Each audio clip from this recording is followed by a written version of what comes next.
Buenas noches, mi nombre es Francisco Javier Moreno, soy estudiante de cuarto año y hoy día voy a desarrollar el tema de antiagino. Como podemos ver acá, vamos a ver que el contenido de la sesión se va a dividir en cuatro puntos: generalidades, fisiopatología de la angina, mecanismo de acción, de la fármaco que vamos a usar y los efectos adversos y las consideraciones. En cuanto a generalidades, primero definimos qué es la angina de pecho, ¿no? Esta va a ser una cardiopatía isquémica, es decir, que va a afectar al corazón y va a ser por una disminución del flujo coronario, que va a ser caracterizado por un dolor precordial a nivel del tórax central, causado por lo que es una isquemia miocárdica transitoria, es decir, de momento, que no llega a producir una necrosis o muerte celular en algunos casos. Como vamos a ver, vamos a tener tres tipos de angina: las estables, inestables y de Prince-Metal. En las estables, estas van a ser de tipo de un dolor torácico que va a ser predecible, que va a aparecer en casos de esfuerzo o de estrés que tengamos, pero van a ceder con reposo o al consumo de nitratos. ¿Qué vamos a tener acá? Aquí vamos a ver que en la luz del vaso coronario vamos a tener una placa de ateroma. Esta placa de ateroma va a generar una disminución en el flujo sanguíneo que tengamos. ¿Qué sucede? Que cuando tenemos ejercicio extenuante o estrés, el flujo sanguíneo debe aumentar para poder llegar al nivel de las células miocárdicas. Pero debido a que hay esta placa de ateroma, no va a poder ser así y se va a generar este dolor torácico caracterizado por una isquemia miocárdica. Bien, en cuanto a la angina inestable, vamos a observar que esto va a ser un dolor torácico de inicio reciente o súbito que se va a dar a reposo y la intensidad del dolor va a aumentar conforme pasa el tiempo. Ahora, este no sigue un patrón predecible, pero también no va a ceder fácilmente con el consumo de nitratos ni tampoco al reposo. ¿Qué sucede en este caso? Vamos a tener la misma placa ateroma, pero en esta placa vamos a observar que hay una rotura de ella. Frente a la rotura de la placa ateroma, se va a formar un trombo. Este trombo va a generar una obstrucción total de lo que es la luz del vaso coronario.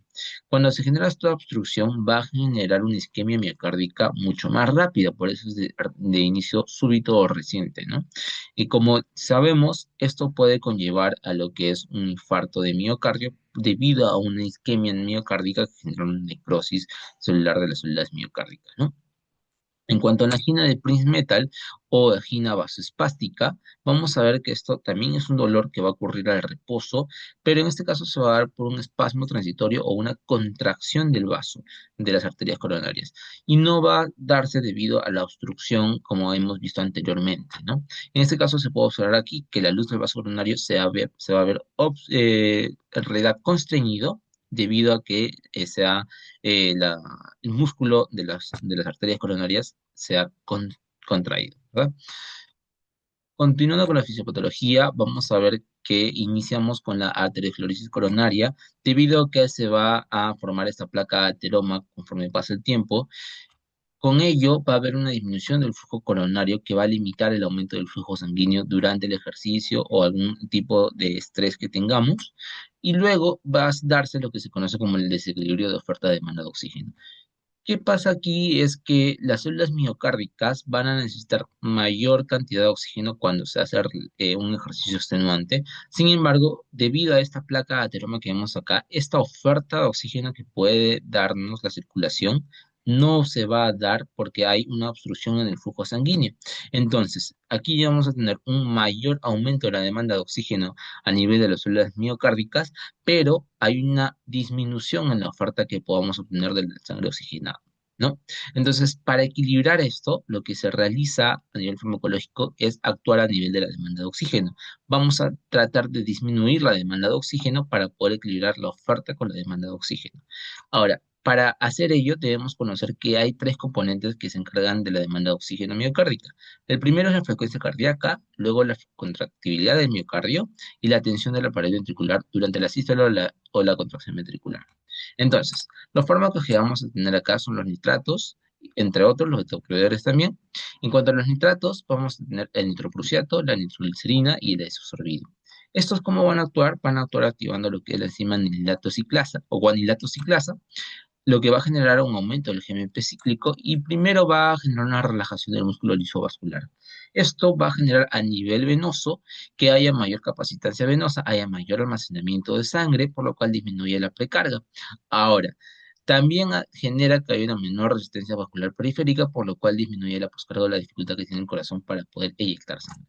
Todo esto va a generar una menor demanda de oxígeno miocárdico. Luego vamos a tener también que los nitratos van a generar una activación de los canales de potasio.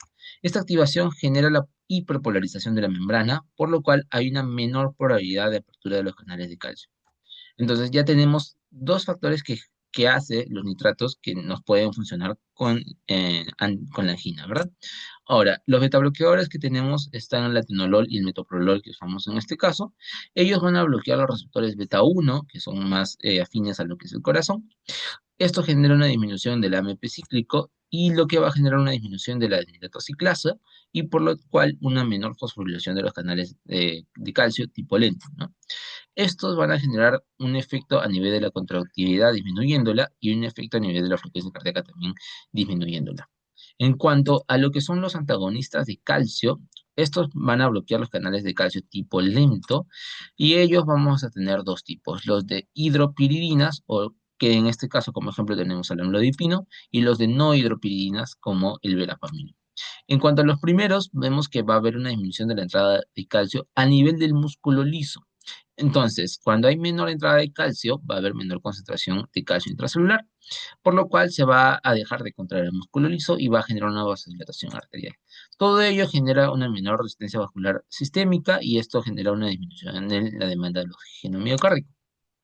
Ahora, en cuanto a los no hidropínicos, generan que no entre calcio, pero a nivel de los miocitos y de las células nodales. Entonces, vamos a observar que tenemos más formas de actuar. En este caso, disminuye el automatismo del nodo sinoauricular, disminuye lo que es la frecuencia cardíaca, disminuye lo que es la conducción del nodo auriculoventricular y disminuye lo que es la contractilidad. Todo esto con el objetivo de disminuir también la demanda de oxígeno miocárdico. Ahora, algunas reacciones adversas y consideraciones que debemos tener en cuanto a los fármacos que vamos a utilizar son en cuanto a los nitratos metabloqueadores y los antagonistas, es que los primeros pueden generar una cefalea y una hipotensión. Recordar la hipotensión debido a la disminución de la resistencia vascular periférica, que esto va a generar una disminución en la presión. Y las náuseas y mareos debido también a un efecto secundario. Ahora, en cuanto a los betabloqueadores, estos no son útiles en lo que son la angina de reposo ni tampoco la angina vasoespástica. Sin embargo, sí actúan de buena forma en pacientes con angina de esfuerzo de grado 3 o grado 4. ¿Por qué? Porque tienen un efecto sinérgico.